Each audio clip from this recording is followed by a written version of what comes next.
Novi sekarang yang pertanyaan selanjutnya, apakah ada situasi atau kejadian tertentu yang dapat memicu respon dari inner child tertentu dalam diri kita? Ada sepanjang inner child itu belum damai dengan kita. Karena kita ini kan sebetulnya kan hanya sedang mengumpulkan ingatan-ingatan. Iya. Misalnya gini, misalnya sekarang hari Minggu, habis nih hari Minggu, tidur. Kemudian besok hari Senin, begitu saya bangun tidur, saya kan sedang mengumpulkan ingatan-ingatan saya untuk menghadapi hari Senin. Iya. Karena hari Senin kan kita nggak tahu. Saya nggak tahu kan hari Senin itu akan bakal ada apa, kan nggak tahu. Iya. Makanya kemudian saya mengumpulkan ingatan-ingatan saya untuk menjalani hari Senin. Oh iya ya, hari Minggu kemarin aku belum selesai ngerjain ini, kerjain lagi. Ini kan mengumpulkan ingatan kan? Iya. Mengumpulkan ingatan. Apapun juga, oh iya ya, aku belum mandi. Karena aku sudah tahu kemarin itu kalau mandi seperti ini, pakai sabun ini, itu kan hanya kumpulan ingatan. Iya. Saya mengulanginya lagi. Nah, setiap hari di dalam sepanjang hidup kita itu kan hanya mengumpulkan dan mengulangi ingatan-ingatan yang ada. Kemudian, karena kita sedang mengumpulkan dan mengulangi ingatan-ingatan yang ada, tidak tertutup kemungkinan bahwa ada satu ingatan yang kuat tentang masa kecil yang tadi belum selesai. Kemudian kita butuhkan untuk situasi dan kondisi saat ini. Nah, ketika itu dapat, itu akan men-trigger. Pada saat saya bekerja, misal, saya lagi ngingat nih, saya sibuk banget selama 15 hari. Stres, sibuk, dikejar dengan sesuatu gitu. Nah, ini kan men-trigger karena mengumpulkan ingatan-ingatan saya. Kalau saya stres, sebenarnya ada sistem dalam tubuh untuk mengatasi itu kan. Iya. Tiap hari itu, misalnya dalam 1 minggu, makan jadi kurang, kopi jadi banyak misalnya kan. Karena stres kan, karena kerja, kopi jadi banyak. Nah, tubuh kan ngingetin kan, kamu sudah nggak butuh kopi loh. Ini bahaya, karena kamu tiap hari sudah minum lebih dari 4 gelas dan makan jadi telat karena kamu stres gitu kan, tubuh bilang gitu. Nah, tubuh bilang kamu butuh air putih yang banyak loh. Sebetulnya kan dia mengingatkan kan. Nah, karena ada respon tubuh yang mengingatkan, maka kemudian saya mencari ingatan di belakang-belakang sana. Ada nggak sih satu keadaan yang mirip dengan keadaanku saat ini, yang kemudian bisa membebaskanku dari stresku, dari jenuhku, dari... Nah, karena ini adalah kumpulan-kumpulan ingatan. Nah, karena ada masa kecil yang dominan, menyebabkan saya senang, saya bahagia, apapun itu. Nah, itu bisa tertrigger dengan kondisi itu. Nah, ketika itu tertrigger, maka kemudian tergantung lagi, apakah saya bisa mengidentifikasi, seperti tadi pertama, kemudian saya sudah menemukan karakteristik, itu yang memberdayakan, atau itu yang malah mengganggu, atau itu yang harus aku damaikan. Nah, kemudian kalau saya sudah menemukan karakteristiknya, apakah aku berani untuk mengeksplorasi? Jangan salah sebut lagi ya, eksploitasi dan eksplorasi itu hampir sama. Jadi kalau cepat nyebut itu sekarang eksploitasi, lu kok dieksploitasi?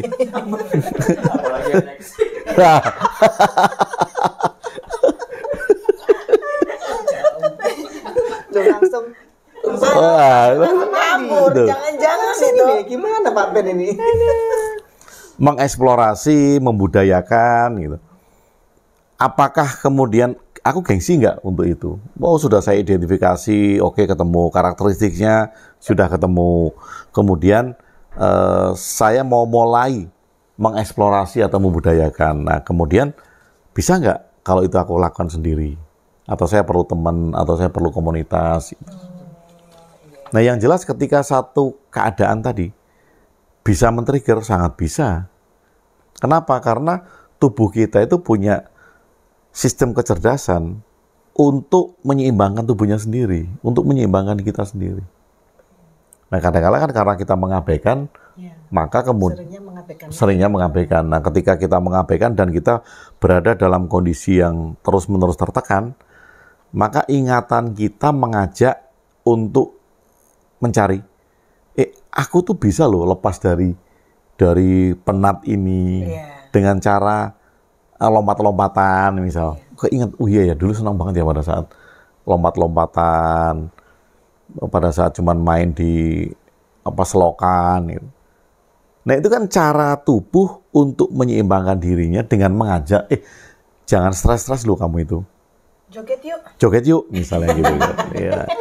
Yuk. Nah, tapi situasi yang men-trigger kita ini, kita tidak akan menemukan cara yang tepat kalau tidak kita awali dengan identifikasi awal.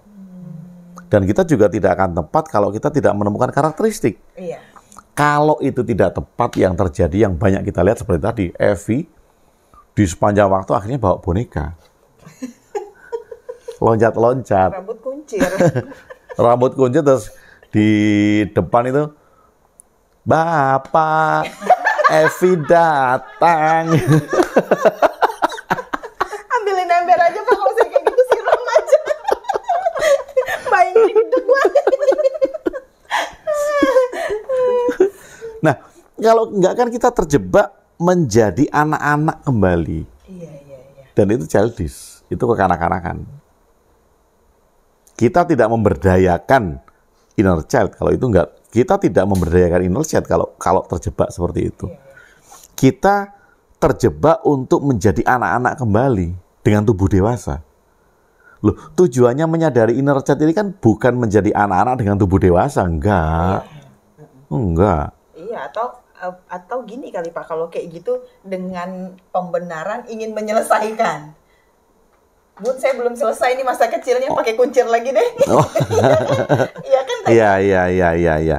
Itu jadi pembenaran yang akhirnya setiap saat karakteristik itu yang muncul kan, karakter Evi jadi berubah. Menjadi berupa anak-anak. Bukan menjadi seperti anak-anak. Iya. Tapi menjadi anak-anak. Lu kan dari sisi bahasa udah berbeda. Iya. Menjadi seperti anak-anak. Tidak menjadi anak-anak kembali. Iya. Kalau ini Pak, saya pernah lihat lewat gitu kan biasa. Nah, saya lihat itu ada ibu-ibu gitu kan, mungkin di atas saya. Dia tuh penggemar Hello Kitty. Jadi semua dari bajunya, sepatunya, semua tasnya itu Hello Kitty gitu. Nah, ini ditunjang sama anaknya gitu. Jadi anaknya itu lebih senang membeli, dan dia bersikap memang sih dia tidak bersikap seperti anak-anak itu enggak Pak. Tapi memang dia suka gitu, suka dengan semua Hello Kitty. Nah, ini apa juga contoh salah satu contoh dari inner child yang muncul karena emang kondisinya sudah memungkinkan kan, kebetulan orang kaya dia. Saat ini orang kaya gitu. Ya, jadi semua tuh Hello Kitty gitu ya. Semua, bahkan naik pesawat pun pilih yang edisi Hello Kitty. Oh. Nah, ini yang perlu kita waspadai. Kita nggak tahu ya, ini kan karena ini contoh, kita ambil sampel bisa saja salah gitu. Iya. Tetapi yang paling tidak itu yang bisa jadi tolak ukur kita, kalau kita ingin menciptakan setiap hari, setiap tindakan atau setiap apa yang kita pilih dengan hal-hal yang itu temanya sama gitu Pak? Temanya sama oke, Vi. Kalau itu tema yang kita pilih original dewasa ya. Tapi tema yang mengingatkan kita kepada anak kita ya, pada masa anak-anak ya. Nah, kalau itu, maka itu ingin menjadi anak-anak kembali. Kalau itu yang terjadi. Tapi kok sepanjang dia menyadari, artinya sikap dia sehari-hari itu tidak terbawa oleh ini gitu Pak. Tidak terbawa oleh apa? Hello Kitty. Tadi Hello Kitty. Jadi kalau yang saya lihat dari artinya dia tetap ini sih, maksudnya tetap bersikap ya, sikapnya tetap seperti orang dewasa gitu. Artinya tidak begitu melihat, wih Hello Kitty bagus gitu. Enggak sih. Jadi dia membeli barang Hello Kitty juga dengan wajah-wajah yang biasa gitu kan. Ini belum punya nih, cantik nih gitu. Artinya tidak terbawa itu. Kalau begitu mungkin oke aja. Oh, itu mungkin oke aja. Iya. Mampu. Iya, apalagi punya uang kan. Apalagi punya uang, tidak memaksakan itu dan tidak mengganggu siapapun gitu. Nah, itu masih oke. Nah, yang perlu kita waspadai kan tadi, begitu kita terjebak menjadi anak-anak dan memaksakan diri untuk misalnya gajinya 10 juta.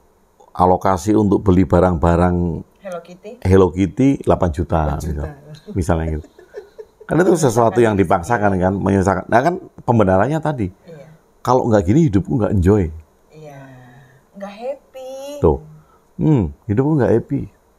Saya mau menyelesaikan dulu masa kecil saya yang tertunda kemarin. Nah, misalnya minggu ini dia tidur dengan pasangan yang lain, minggu ini tidur dengan pasangan yang lain, minggu ini tidur dengan pasangan yang lain. Kemudian tanya, kamu kenapa sih ganti-ganti pasangan? Loh dulu kan masa kecilku aku tidur dengan lawan jenis oke-oke aja. Dan itu ganti-ganti. Dulu masih kecil juga main tidur-tiduran. Iya, Halo. Buat dokter-dokteran. Oke-oke aja. Main kawin-kawinan juga kan. Padahal ditaburin bunga, itu kan jalan berdua gitu. Iya. Itu sih hanya pembenaran deh kayaknya. Kita lagi nyari alasan. Iya, makanya kan kita mesti harus melihat kan, apakah itu pembenaran kita. Pembenaran itu tolak ukurnya banyak ketika kita memaksakan diri. Kemudian atensi kita merugikan orang lain. Atensi kita lebih besar daripada kerjaan real sehari-hari kita. Hidup sehari-hari kita yang misalnya yang harusnya masak itu malah di kamar mainan Hello Kitty. Gitu. Nah ini kan sudah menjadi bagian yang dia lari dari tanggung jawab hidup. Dia tidak hidup dengan realitas saat ini kan. Jadi dia hidup dengan realitas anak kecil. Yang selalu dianggapnya bahwa perwakilan dari mainan atau gambar tadi atau tokoh tadi itu adalah hal yang segalanya bagi anak kecil tadi ya. Nah kalau itu terjebak di sana ya itu yang harus kita waspadai untuk kita damaikan kembali. Iya. Ini luas banget ya ini ya. Bukan main ini. Dan kadang banyak tidak tersentuh ya. Iya, makanya awal saya baca ini gitu. Kenapa ya Bapak kan kayaknya ya bahas ini sih emang mungkin udah ada ya Pak di buku lain. Tapi kok kayak ini bahasannya kok banyak gitu. Setelah saya melihat ke diri saya sendiri juga, iya ya ternyata pengaruhnya ke kehidupan itu bukan hanya pas kita masih kecil, justru dampaknya itu ketika kita sudah dewasa gitu. Itu saya bayangkan inner child itu hanya tentang yang ketidaknyamanan gitu kan. Saya tidak tahu bahwa inner child yang lucu, yang ajaib, yang itu juga perlu gitu bagi kita. Iya, dan juga kayak manja ya. Anak-anak itu kan manja kan. Iya. Mereka mempunyai sifat alami manja. Tapi kan tidak terus-terusan. Kalau setiap hari manja itu kalau udah dewasa nyebelin. Manja boleh lah. Itu lucu kalau itu. Iya itu. Nyebelin. Bukan kalau tadi udah dosisnya udah banyak kayak yang teman Bapak tadi tuh mendiding. Betiting. Ya kan kalau dosisnya udah akut, udah jadi itu betiting.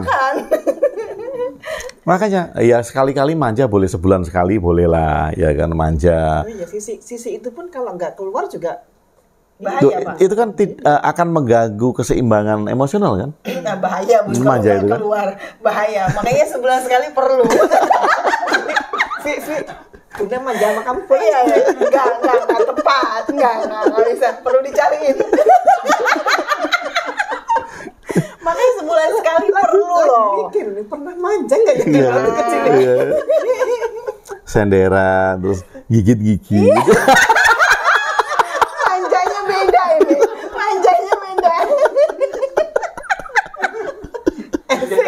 Efek masa gigit-gigit Pak, main bantal.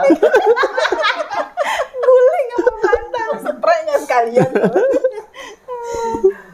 Ngerengek gitu kan. Cepetan buka. Itu kayaknya bukan inner child deh. Bukan ya? Itu bukan. Itu kebutuhan dewasa itu. Itu kalau Pak Ben tadi inner old ya. Inner child nggak gitu deh kayaknya. Langsung buyar. Kalau inner child-nya begini, waktu main pengantin-pengantinan bahaya. Itu untungnya waktu main pengantin itu belum muncul inner cold. Original ya, masih original inner child ya. Masih sukacita ya. Aduh. Ini jadi Itu beda orientasi. jadi pengen ngopi. Ngopi dulu lah, ngopi dulu. Kita seruput kopi dulu ya.